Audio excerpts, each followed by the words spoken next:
अमित शहांच्या महाराष्ट्र दौऱ्यावर खासदार संजय राऊत यांनी हल्लाबोल केलाय। शहांनी तंबू ठोकला तरीही राज्यात भाजप विजय होणार नाही अशा शब्दात राऊतांनी शहांवर निशाणा साधलाय। ते महाराष्ट्रावर सतत हल्ले करतायत असा आरोपही राऊतांनी केलाय। याला भाजप नेते आशिष शेलार यांनी प्रत्युत्तर दिलंय।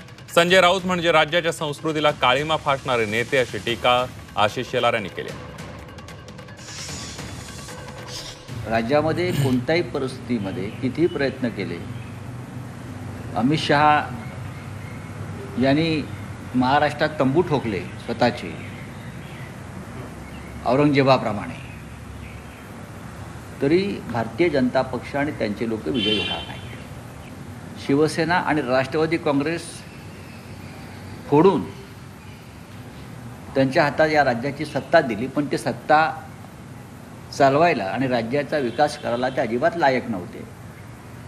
हा अमित शहासारख्या लोकांचा हट्ट होता, जो हट्ट औरंगजेबाचा होता की महाराष्ट्र काबीज करण्याचा, महाराष्ट्र लुटण्याचा।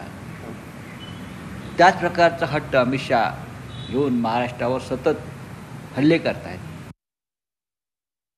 भाषा आणि मर्यादा या दोन्ही रसातळास गेलेला या राज्याच्या संस्कृतीला काळीमा फासणारा थर्ड ग्रेड नेता म्हणजे संजय राऊत आहे। ते जर अमित भाईंवर यांच्यावर खालच्या स्तरावर जाऊन बोलणार असतील